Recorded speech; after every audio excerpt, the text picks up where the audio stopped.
എല്ലാ സഹോദരങ്ങൾക്കും നമ്മുടെ യൂട്യൂബ് ചാനലിലേക്ക് സ്വാഗതം. വീഡിയോയിലേക്ക് പോകുന്നതിന് മുമ്പ് നമ്മുടെ ചാനൽ ഇതുവരെ സബ്സ്ക്രൈബ് ചെയ്തിട്ടില്ലാത്ത ആളുകളൊക്കെ ഉണ്ടെങ്കിൽ ഒന്ന് സബ്സ്ക്രൈബ് ചെയ്ത് സപ്പോർട്ട് ചെയ്തേക്കുക. അങ്ങനെ കോടതി വിധി വന്നതിന് ശേഷം നമ്മുടെ ഒരു വനിതാ അഡ്വക്കേറ്റിൻ്റെ വക തീ പാറുന്ന ഒരു പ്രകടനം ഉണ്ടായിരുന്നു കോടതിയിൽ. ശരിക്കും ഒട്ടും ഭയമില്ലാതെ മീഡിയക്കാരുടെ എല്ലാം മുന്നിൽ വെച്ചിട്ട് വളരെ സ്ട്രോങ് ആയിട്ട് അവരുടെ അഭിപ്രായം തുറന്നു പറഞ്ഞു എന്നുള്ളതിന് കൈയടിക്കാതിരിക്കാൻ നിവൃത്തിയില്ല.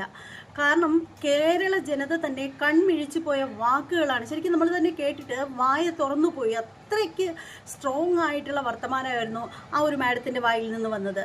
ജഡ്ജിക്ക് വിധി പറയുന്നതിന് എന്തെങ്കിലും പ്രശ്നമുണ്ടെങ്കിൽ രാജിവെച്ച് പൊയ്ക്കൊള്ളണം എന്ന് വരെ പറയാൻ കാണിച്ച ആ ഒരു ആർജവത്തെ കേരളക്കര ഇരു കൈയും അടിച്ചാണ് സ്വാഗതം ചെയ്തത്. എന്തായാലും നമ്മളിപ്പോൾ നോക്കുമ്പോൾ സോഷ്യൽ മീഡിയയിൽ മുഴുവനും ആ മാഡത്തിൻ്റെതായിട്ടുള്ള പോസ്റ്റുകളൊക്കെയാണ് കാണുന്നത്. എന്തായാലും നമുക്ക് ആ ഒരു വാക്കുകളൊന്ന് കേട്ടിട്ട് വരാം. പ്രതിക്കൂട്ടിൽ കയറിയവരെയൊക്കെ നിങ്ങൾ കണ്ടത് കൊട്ടേഷൻ കൊടുത്താണ് പീഡിപ്പിക്കപ്പെട്ടത്. കൊട്ടേഷൻ കൊണ്ട് കൊലപാതകമല്ല, കൊട്ടേഷൻ കൊടുത്ത് പീഡിപ്പിക്കപ്പെട്ടതാണ്.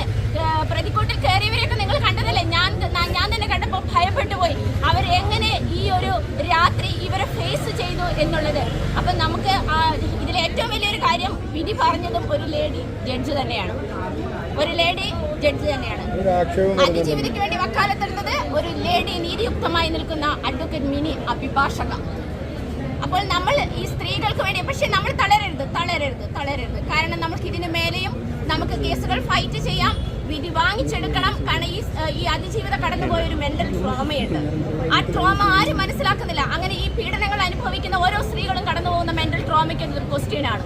അവരെ ആര് സംരക്ഷിക്കപ്പെടും? ഇന്ന് അവർ കടന്നു പോകുന്ന മെന്റൽ ട്രോമ ഉണ്ടാവാം. അവർക്ക് വേണ്ടി, നീതിക്ക് വേണ്ടി വാദിച്ച അഭിഭാഷക കടന്നു പോകുന്ന ഒരു മെന്റൽ ട്രോമ ഉണ്ടാവാം. ഞാനും ഇതുപോലെ ഒരുപാട് കേസിൽ കടന്നു പോയിട്ടുള്ള ഒരാളാണ്.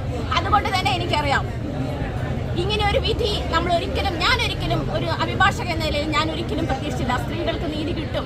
കാരണം അതിജീവിത വ്യക്തമായ തെളിവുകളുണ്ട്. അതായത് ഇതിൽ നേരത്തെ ഒരാൾ പറഞ്ഞു കേട്ടു, പിന്നെ ഇമോഷണൽ അനുസരിച്ച് ജനങ്ങളുടെ വികാരത്തിനനുസരിച്ച് കോടതിയോട് പ്രവർത്തിക്കാൻ ആരും പറഞ്ഞിട്ടില്ലല്ലോ. കോടതിയിൽ വ്യക്തമായി ഇത്രയും 8 വർഷം നീണ്ട കേസല്ലേ ഇത്. പ്രോസിക്യൂഷൻ വാദങ്ങളെല്ലാം നടന്നു, തെളിവുകളെല്ലാം നടന്നല്ലോ. ഇത്രയും സമയമെടുത്ത് കോടതി കണ്ടെത്തുമ്പോൾ അത് നീതിയുക്തമായ ഒരു വിധിയായിരിക്കണം. നീതി 8 വർഷം അതിജീവിത കടന്നുപോയതാണ്. അപ്പോൾ ഒരു വിധി പറയുമ്പോൾ, ഇനി വിധി പറയാൻ ബുദ്ധിമുട്ടുണ്ട്, പ്രശ്നമുണ്ടെങ്കിൽ മാന്യമായി രാജിവെക്കണം. എനിക്കിത് പറയാൻ പറ്റില്ല, ഈ വിധി എനിക്ക് പറയാൻ പറ്റില്ല, കാരണം എനിക്ക് പ്രശ്നങ്ങളുണ്ട്. എന്നാലും നമ്മൾ എത്തിക്സ് വിട്ട് കളിക്കരുത് എന്ന് തന്നെയാണ് എനിക്ക് പറയാനുള്ളത്. ഈ വിധിയിൽ ഞാൻ ഒട്ടും സാറ്റിസ്ഫൈഡ് അല്ല എന്നുള്ളത് തന്നെയാണ് എനിക്ക് പറയാനുള്ളത്. സ്ത്രീകളുടെ പക്ഷത്ത് തന്നെയാണ്. സ്ത്രീകൾ സംരക്ഷിക്കപ്പെടണം. കാരണം ഇത്രയും ശക്തമായിട്ട് ആ ഫിലിം ഇൻഡസ്ട്രിയിൽ തന്നെ മാറ്റങ്ങൾ ഉണ്ടായതും ഇന്ന് അമ്മയുടെ തലപ്പത്തിരിക്കുന്ന വനിത പോലും ഇവർക്ക് വേണ്ടി സംസാരിച്ചിട്ടില്ല. ഇവർക്ക് ഈ ചാൻസ് വാങ്ങിച്ചു കൊടുത്തത് ഈ ലേഡി ആയിരുന്നു എന്നുള്ളത് നമ്മൾ മറക്കാൻ പാടില്ലാത്ത ഒരു സത്യമാണ്. അവർ ശബ്ദമുയർത്തിയപ്പോൾ അതിനു മുന്നേ എന്താണ് പറഞ്ഞത്? ഇതിനു മുന്നേ പല കൊട്ടേഷനും റേപ്പുകളും നടന്നിട്ടുണ്ട് എന്നുള്ളതാണ്. അപ്പൊ എല്ലാവരും മൗനം പാലിച്ചെടുത്ത് ഇവിടുത്തെ അതിജീവത ശക്തമായി മുന്നോട്ട് വന്ന ഒരു വനിതയാണ്. വ്യക്തിത്വമുള്ള ഒരു വനിതയാണ്, സ്ത്രീത്വമുള്ള ഒരു വനിതയാണ്. ആ വനിതയാണ് ഇന്ന് അവരുടെ ഇമോഷനിലാണ്, അവരുടെ ഡിഗ്നിറ്റിയാണ് ഇന്ന് ഈ വിധി വാദിച്ചിരിക്കുന്നത്. ഇനി ഇങ്ങനെ ഒരു വിധി വരാതിരിക്കട്ടെ ഈ ഭൂമിയിലെന്ന് ഞാൻ പ്രാർത്ഥിക്കുന്നു. അതിനുവേണ്ടി അതിനുവേണ്ടിയുള്ള ഒരു തീരുമാനങ്ങളെല്ലാം ജുഡീഷ്യറിയുടെ വസ്തുന്നും വരട്ടെ. കാരണം ഇനി ഇത് അപ്പീൽ പോകാം. ഇവിടെ തന്നെ ഒരു ശരിയായ വിധിയാണെങ്കിൽ അപ്പീൽ കോടതിയിൽ ഇനി അത് വെറുതെ കേസുകൾ ട്രാക്ക് ചെയ്യപ്പെടുന്ന ഒരു അവസ്ഥ വരില്ലേ? ഇപ്പം നേരത്തെ ജനങ്ങളുടെ ഇമോഷൻ അനുസരിച്ച് കോടതിക്ക് വിധി പറയാൻ പാടില്ല എന്ന് പറയുമ്പോൾ അതിനകത്ത് മറുവശമുണ്ട്. തെറ്റായ വിധികളിൽ അപ്പീൽ പോകുമ്പോൾ ഹയർ കോടതികളിൽ സമയം ട്രാക്ക് ചെയ്യപ്പെടും. ആ പ്രതിയാണെന്ന് കണ്ടുപിടിക്കുമ്പോൾ ആ പ്രതിയാണ് എന്ന് ഹൈക്കോടതി പോലെയുള്ള കോടതികൾ ശിക്ഷിക്കപ്പെടുമ്പോൾ അവിടെ കീഴ്ക്കോടതിയിൽ കടന്ന സമയവും അവിടെ ഉണ്ടായ അവർക്കുണ്ടായ മാനനഷ്ടവും ആര് സഹിക്കും? ഇനി വീണ്ടും ട്രാക്ക് ചെയ്യപ്പെടില്ലേ കേസ്? സുപ്രീം കോടതി വരെ നിങ്ങൾക്ക് പോകാമെന്നുള്ളതല്ലേ? അപ്പോൾ വൈകി എത്തുന്ന നീതി എപ്പോഴും നീതി നിഷേധമാണ്. 1000 കുറ്റവാളികൾ രക്ഷിക്കപ്പെട്ടാലും ഒരു നിരപരാധി ശിക്ഷിക്കപ്പെടാൻ പാടില്ല എന്നാണ് നമ്മുടെ നിയമത്തിന്റെ എത്തിക്സ്. അപ്പൊ അതുകൊണ്ട് നീതിയുക്തമായ വിധികൾ ഉണ്ടാകട്ടെ എന്ന് ഞാൻ പ്രാർത്ഥിക്കുന്നു. അതിനുവേണ്ടി സമയമെടുക്കുന്നുണ്ടെങ്കിൽ കോടതി പ്രതി ശിക്ഷിക്കുക തന്നെ വേണം എന്ന് തന്നെയാണ് എനിക്ക് പ്രാർത്ഥനയുള്ളത്.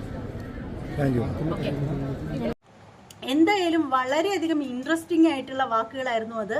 ശരിക്കും ആ ഒരു അതിജീവിതയ്ക്ക് കൊടുക്കുന്ന ഏറ്റവും വലിയ സപ്പോർട്ട് തന്നെയാണിത്. ഇതിനേക്കാളും വലിയ സപ്പോർട്ട് കൊടുക്കാൻ മറ്റുള്ളവർക്ക് കഴിയില്ല എന്നാണ് തോന്നുന്നത്. കാരണം ആ ഒരു കേസിന് ഇത്രയും വർഷം, അതാണ് മാഡം അവിടെ തുറന്നു പറയുന്നൊരു കാര്യം എന്ന് വെച്ചാൽ 8-9 വർഷമായിട്ടും വിധി പറയാൻ ഇങ്ങനെ താമസിച്ച് വച്ച് നീട്ടിക്കൊണ്ടിരുന്ന ഈ ഒരു കേസിൽ അവസാനം ഇങ്ങനെ ഒരു വിധി വന്നത് വളരെ മോശമായി പോയി എന്നാണ് മാഡം പറയുന്നത്. അത് മാത്രമല്ല, മാഡം പറയുന്ന മറ്റൊരു കാര്യം എന്ന് വെച്ചാൽ ദിലീപിൻ്റെ പണം തന്നെയാണ് ഈ ഒരു കേസിനെ ഈ ഒരു വഴിക്ക് കൊണ്ടെത്തിച്ചത് എന്ന് അവർ വളരെ സ്ട്രോങ് ആയിട്ട് പറയുന്നുണ്ട്. ശരിക്കും നമ്മൾ കൈയടിക്കണം. ശരിക്കും ആണുങ്ങൾ പോലും ഇതുപോലെ ഇത്രയേറെ സ്ട്രോങ് ആയിട്ട് സംസാരിക്കാൻ ഒരു പക്ഷേ അതും നീതിപീഠത്തെ പറ്റി പോലും സംസാരിക്കാനുള്ള ധൈര്യം കാണിക്കില്ല. ഇത്രയും വളരെ സ്ട്രോങ് ആയിട്ട് സംസാരിച്ച മാഡത്തിന് ഒരു ബിഗ് സല്യൂട്ട്. മാഡത്തിൻ്റെ വാക്കുകൾ വളരെയധികം സ്വാഗതാർഹമാണ്. എന്തായാലും ഇതേക്കുറിച്ചിട്ടുള്ള ഈ ഒരു വീഡിയോ കാണുന്ന നിങ്ങളുടെ എല്ലാവരുടെയും അഭിപ്രായം എന്താണെന്ന് വെച്ചാൽ കമൻറ്റ് ബോക്സിൽ രേഖപ്പെടുത്തുക. ഇനി മറ്റൊരു വീഡിയോ ആയിട്ട് കാണുന്നത് വരെ എല്ലാവർക്കും ബൈ.